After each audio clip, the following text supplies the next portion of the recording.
This video from Red Heart will show how to make a single crochet. To begin, make a slip knot and chain 11. Skip the first chain.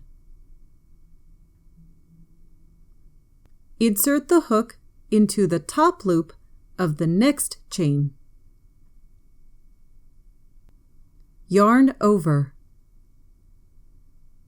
Pull the yarn through.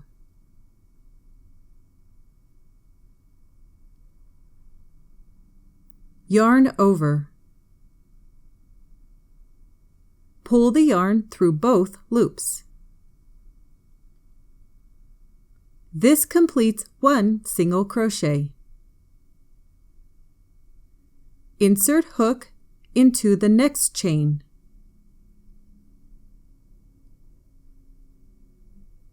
Yarn over. Pull the yarn through. Yarn over. Pull through both loops on the hook. This completes the second single crochet. Continue across the row for a total of 10 single crochet stitches. This video was brought to you by Red Heart at redheart.com.